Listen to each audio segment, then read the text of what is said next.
Hello students, welcome to ICT virtual classes. तो class हम यहाँ पे बात कर रहे हैं लाइफ प्रोसेसेस की, यानी कि जैव प्रक्रम की। जैव प्रक्रम में हम बात कर रहे हैं डाइजेशन की, और डाइजेशन यहाँ पे स्टार्ट हो चुका है। हम बात कर चुके कि डाइजेशन जो है वो मुंह में स्टार्ट हो जाता है। डाइजेशन किस चीज़ का हुआ है? कार्बोहाइड्रेट का डाइजेशन हुआ है। कार्बोहाइड्रेट माल्टोज में कन्वर्ट हुआ है, और अभी जो है कार्बोहाइड्रेट का कंप्लीट डाइजेशन नहीं है, कुछ ही कार्बोहाइड्रेट माल्टोज में कन्वर्ट हुई है, और माल्टोज का भी आगे डाइजेशन होगा। तो चलो इस स्टेप को हम यहाँ पे आगे बढ़ेंगे, उससे पहले प्रीवियस टॉपिक आप देख लेंगे।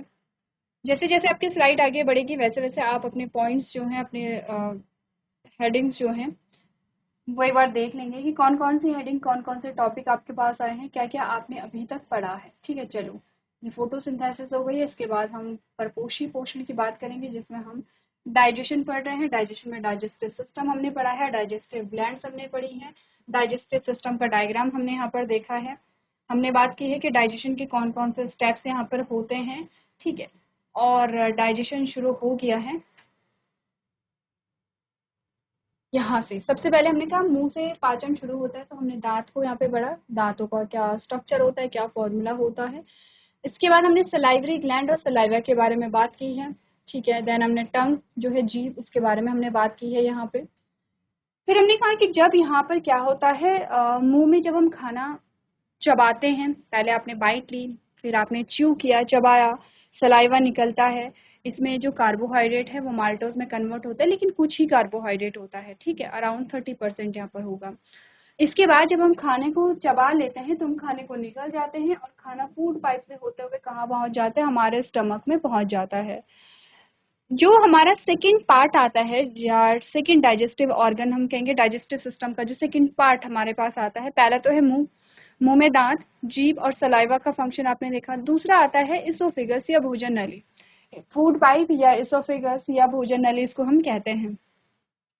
यहाँ पर हमने बात की कि डाइजेशन नहीं होता है, यहाँ पर बस भोजन जो है वो हमारे मुंह से हमारे पेट तक पहुँचता है। ठीक है, ट्रांसपोर्टेशन का काम करेगा ये। जो इसोफेगस है उसमें कोई डाइजेस्टिव ग्लैंड नहीं होती है, लेकिन इसमें म्यूकस होता है। अब क्वेश्चन सिर्फ ये पूछा जाएगा आपसे कि जो इसोफेगस है उसमें जो भोजन जाता है उसमें कैसे मूवमेंट होती है। तो एक रिदमिक कॉन्ट्रैक्शन और रिलैक्सेशन होता है, जिसको हम यहाँ पे पेरिस्टालिसिस मूवमेंट कहते हैं। अच्छा, ये काफी बार पूछा जाता है पेरिस्टालिसिस मूवमेंट। ठीक है, ये ध्यान रखना, बस इसोफेगस में इतना ही हमें याद रखना है। ठीक है, इसके बाद हम बात कर रहे थे यहाँ पे ह्यूमन गट के बारे में। गट मतलब हमने कहा पूरा जो एलिमेंट्री कैनाल है एक्चुअली में वो कितनी लेयर से बना होगा, तो यहाँ तक हमने बात की है। हमने कहा सबसे पहले ये जो येलो कलर में आता है ये ल्यूमेन है। ल्यूमेन मतलब खाली स्थान, वो स्थान जहाँ से होते हुए फूड जो है वो आगे की ओर बढ़ेगा। उसके बाहर जो सबसे अंदर की लेयर होती है इसका नाम है म्यूकोसा। ध्यान रखना, म्यूकोसा मैंने बोला था।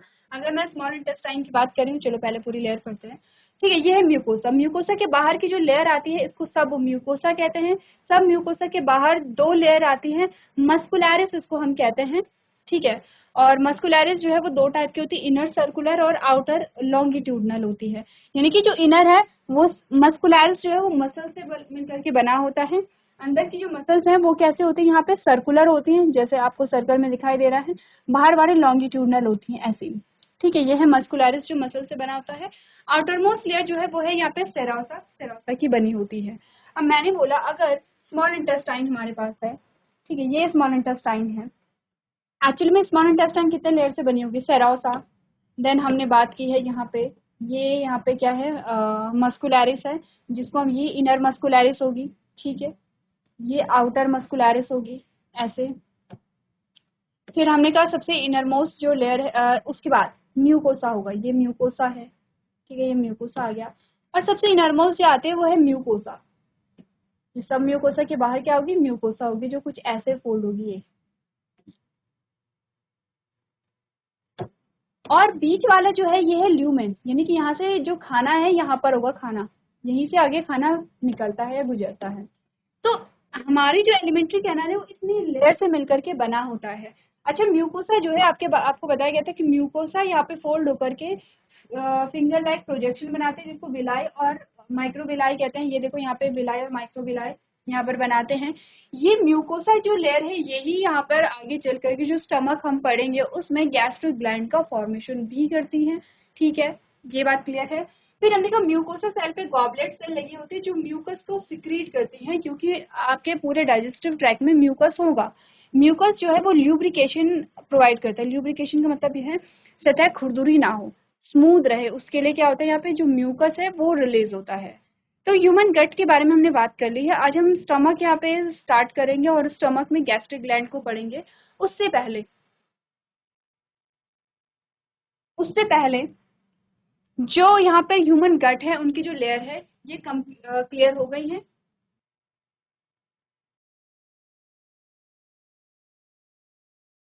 क्लियर है। अब हम बात करेंगे यहाँ पर गैस्ट्रिक ग्लैंड के बारे में। खाना जो है अब वो स्टमक में आ गया है। तो अभी तक की जो सिचुएशन हमारे पास आई है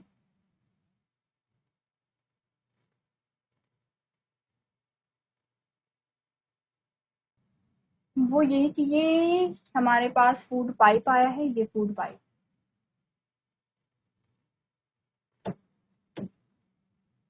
और यहाँ पर हमारा जो स्टमक है वो स्टार्ट हो जाता है। स्टमक का जो शेप है वो जे शेप्ड होता है, ठीक है। और स्टमक जो है वो भी अलग अलग पार्ट में डिवाइड होता है। तो उससे पहले देखो इंपॉर्टेंट ग्लैंड्स है यहाँ पे, जो गैस्ट्रिक ग्लैंड है वो इंपॉर्टेंट है। पहले हम गैस्ट्रिक ग्लैंड को डिस्कस कर लेते हैं, ठीक है।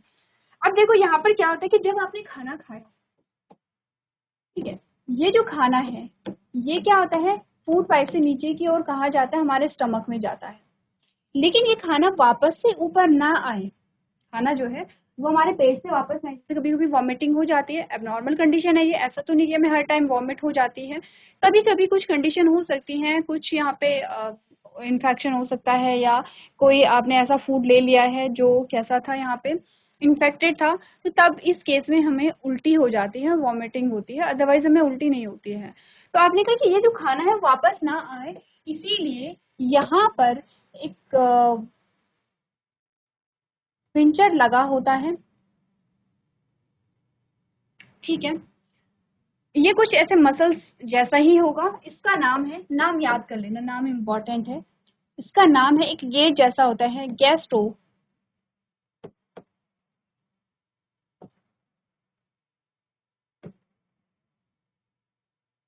Oesophageal sphincter.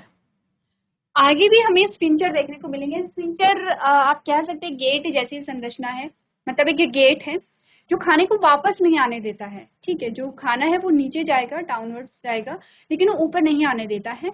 तो आप स्फिंक्टर जो है वो आगे भी पढ़ेंगे। अब आपको ये समझ में आ रहा होगा कि स्फिंक्टर कहाँ पे पाया जाएगा।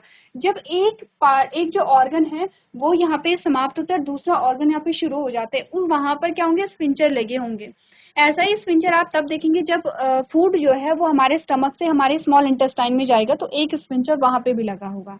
अब देखो ये हो गया है, ये नोट कर लिया। अब हमने जब गट की बात की थी, तो स्टमक जो है, स्टमक के बारे में हम बात करेंगे, तो ये स्टमक की कौन कौन सी लेयर होंगी, सेरोसा होती होगी, फिर आपने कहा मस्कुलैरिस है, जो इनर मस्कुलैरिस है, ये आउटर मस्कुलैरिस है, ये इनर मस्कुलैरिस है, ये सब म्यूकोसा है। और और जो म्यूकोसा लेयर होगी यहाँ पे, वो कुछ ऐसे होगी, ऐसे। ये म्यूकोसा लेयर है, सबसे इनर मोस्ट लेयर जो है वो म्यूकोसा लेयर है। मतलब ये म्यूकोसा लेयर जो है ये यहाँ पर कुछ ऐसे फोल्डिंग बनाती है, ऐसे फोल्डिंग, ये ऐसे फोल्डिंग बनाती है। ये जो फोल्डिंग है इन्हीं को हम गैस्ट्रिक ग्लैंड कहते हैं। तो आपसे ये भी पूछा जाता है, आपको ये पता होना चाहिए कि गैस्ट्रिक ग्लैंड जो है वो यहाँ पे एलिमेंट्री कैनाल या जो गट है, ह्यूमन गट है, उसकी कौन से लेयर से बनी होती है। तो आपने बोला म्यूकोसा लेयर, जो सबसे इनरमोस्ट लेयर है, ये कुछ ऐसी होती है, ये कुछ नीचे की ओर यहाँ पर ऐसे फोल्डिंग बनाती है, और इसी को हम क्या कहते हैं, यहाँ पे गैस्ट्रिक ग्लैंड कहते हैं। अब हमें पढ़ना है गैस्ट्रिक ग्लैंड, और गैस्ट्रिक ग्लैंड में कौन कौन सी सेल होती हैं यहाँ पे, और उनके सिक्रीशन क्या होते हैं, ये हमें पढ़ना है। तो चलो, गैस्ट्रोएसोफेगल स्फिंक्टर आपने नोट कर लिया है, तो मैं इसको इरेज कर लूं। तो हम बात कर रहे हैं कि यहाँ पे कुछ ऐसी संरचना ये होती है, इसी को हमें क्या करना है, यहाँ पे बड़ा करना है, ठीक है। इसी को हमने क्या किया, यहाँ पे बड़ा करके देखा।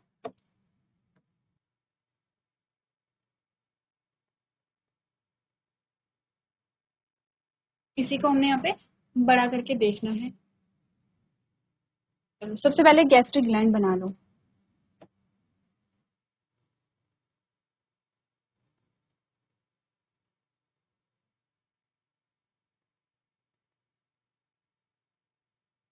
ठीक है, इस पूरे स्ट्रक्चर को हम गैस्ट्रिक ग्लैंड कहते हैं।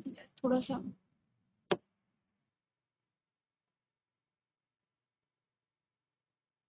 इस पूरे स्ट्रक्चर को हम क्या नाम देते हैं? गैस्ट्रिक ग्लैंड कहते हैं। गैस्ट्रिक वर्ड जो आएगा वो स्टमक से रिलेटेड होता है, ये ध्यान रखना। ठीक है, जहां से ये नीचे की ओर जा रहा है, जहां से ये स्टार्ट हो रहा है, इसको गैस्ट्रिक पिट कहते हैं।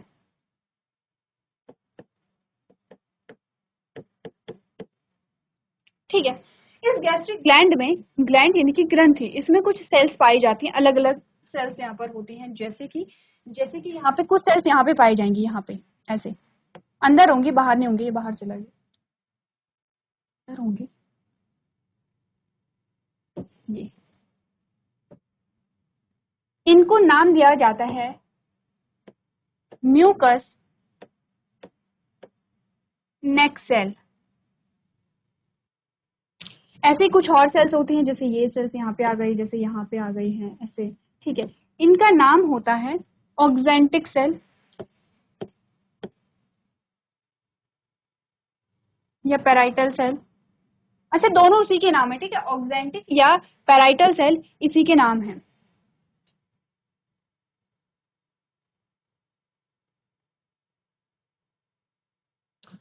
कलर हमारे पास बहुत कम है, और कुछ और सेल्स होती हैं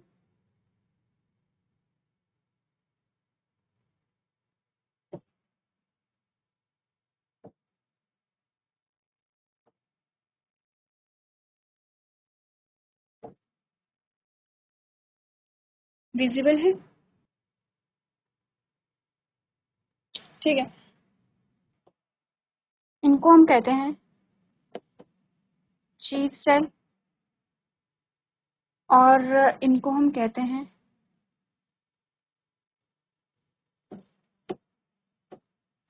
ऑक्जेंटिक या पेराइटल सेल।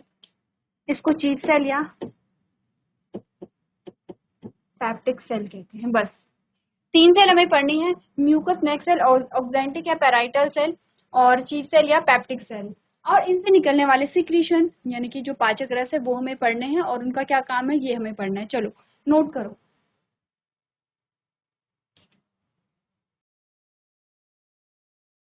चलो हो गया यहाँ पे। अब ये चीजें हटा दो यहाँ पे, इनका काम हो गया है। अब हमें ये बताना है कि किस ग्लैंड, किस सेल से क्या सिक्रीट यहाँ पर होता है। अच्छा, ये गैस्ट्रिक ग्लैंड है, ये तो हमें पता है ना। लेवलिंग यहाँ पे कर लेते हैं। ये जो है दैट इज गैस्ट्रिक ग्लैंड। चलो अब एक एक करके समझो। सबसे पहले हम बात करेंगे यहाँ पर म्यूकस नेक सेल के बारे में।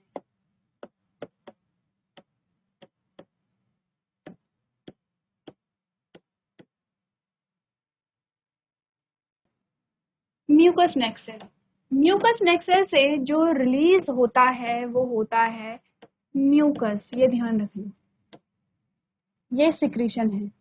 पहले सिक्रीशन की बात करेंगे, देन इनके फंक्शन क्या क्या है उसकी बात करेंगे। अब हमारे पास आता है second, oxyntic and parietal cell. दूसरा हमारे पास जो आता है वो है ऑक्जेंटिक या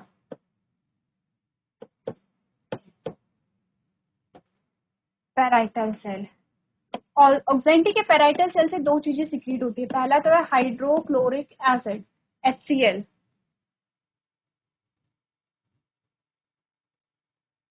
पहला है यहाँ पे HCl, जिसको हाइड्रोक्लोरिक एसिड कहते हैं। और दूसरा जो यहाँ पर सिक्रीट होता है वो है कैस्टस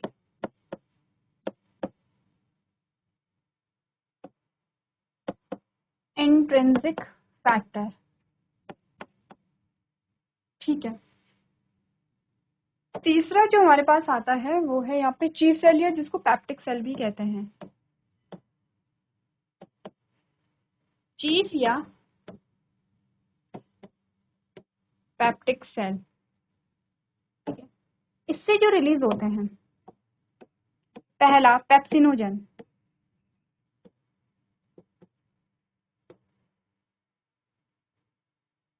दूसरा जो रिलीज होता है वो है रेनिन,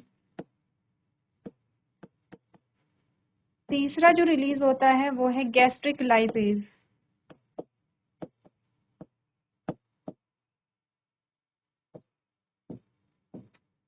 ये नोट कर लो, ये मुझे इसको इरेज करना पड़ेगा क्योंकि हमें इनके फंक्शन भी देखने हैं, इनके जस्ट आगे फंक्शन देख लेंगे, ठीक है।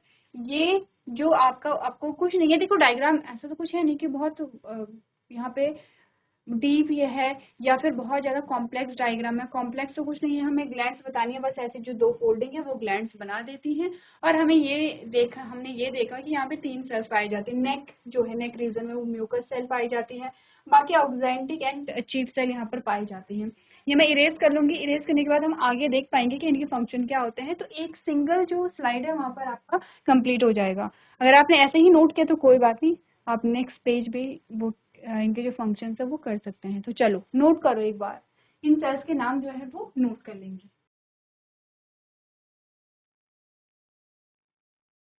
चलिए नोट कर लिया। अब मैं ये वाला जो पोर्शन है वो इरेज कर रही हूँ ताकि आगे हम यहाँ पर बात कर सके कि डाइजेशन जो है वो कैसे यहाँ पर होता है।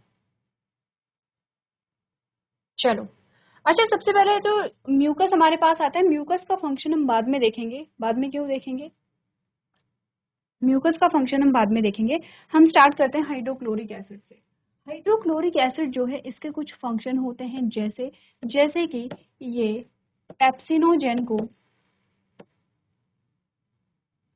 पेप्सिन में कन्वर्ट करता है। पेप्सिनोजेन जो है वो इनएक्टिव फॉर्म है, पेप्सिन जो है वो एक्टिव फॉर्म है, ठीक है। दूसरा इसका फंक्शन क्या है, ये Fe3+ को Fe2+ में कन्वर्ट करता है क्योंकि आयरन इस स्टेट में ज़्यादा अच्छे से एब्जॉर्ब होता है। तीसरा जो स्टमक है वो यहाँ पे एसिडिक मीडियम देता है। देखो डाइजेशन जो है, डाइजेशन के लिए मीडियम चाहिए, जैसे कि हमारे मुंह में जो पीएच है वो कुछ और होगा, हमारे पेट में जो पीएच है वो कुछ और होगा, और हमारे स्मॉल इंटेस्टाइन में जो पीएच है वो कुछ और होगा। अब पीएच क्या होता है, देखो पीएच एक स्केल होती है जो एसिड और बेसिक नेचर को बताती है कि जो मीडियम है, जो माध्यम है, वो अम्लीय है या क्षारीय है। आपने केमिस्ट्री में पढ़ा होगा एसिड, बेस एंड सॉल्ट, ठीक है। और आपने यहाँ पर क्या है, उनके जो प्रॉपर्टीज है वो भी यहाँ पर देखे होंगे। तो यहाँ पे क्या होता है, पीएच नंबर जितना 7 से कम जो होता है वो एसिडिक मीडियम को बताता है, 7 से ज़्यादा जो है वो बेसिक मीडियम को बताता है, 7 जो है वो न्यूट्रल है, यानी कि वो कैसा है, यहाँ पे न्यूट्रल रहेगा, ना एसिडिक है ना बेसिक है, उदासीन जिसको हम कहते हैं। तो आपने कहा कि जो हाइड्रोक्लोरिक एसिड है ये एक एसिड है, एसिड का मतलब अम्ल है, तो ये क्या करेगा, मीडियम को एसिडिक बनाएगा। इसका मतलब स्टमक में एसिडिक मीडियम चाहिए होता है डाइजेशन के लिए, जो कि हाइड्रोक्लोरिक एसिड प्रोवाइड करता है। और इसका एक और फंक्शन होता है कि ये क्या करता है, जो हार्मफुल बैक्टीरिया होते हैं, जो हार्मफुल बैक्टीरिया होते हैं उन्हें किल करेगा, उनको नष्ट कर देता है। ये 4 फंक्शन आते हैं हमारे पास हाइड्रोक्लोरिक एसिड के। केस्टर्स इंट्रिंसिक फैक्टर जो है ये क्या करता है, हेल्प करता है एब्जॉर्प्शन ऑफ, किसके एब्जॉर्प्शन में,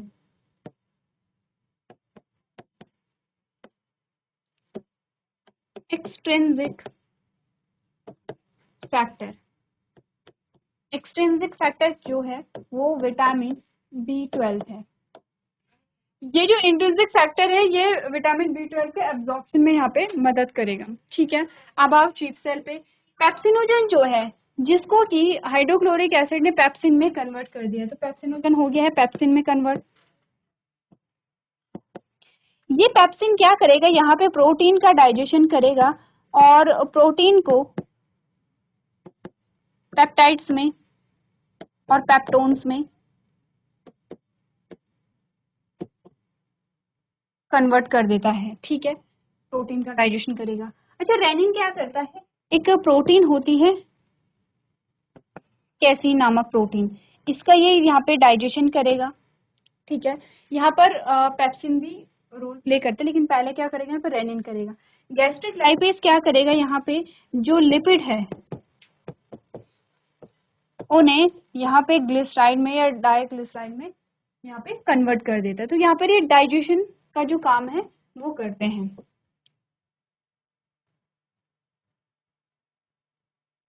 अब देखो, अब एक ओवरव्यू तो हमने देख लिया है, ठीक है, ओवरव्यू हमने देख लिया कि कौन कैसे कैसे काम करता है।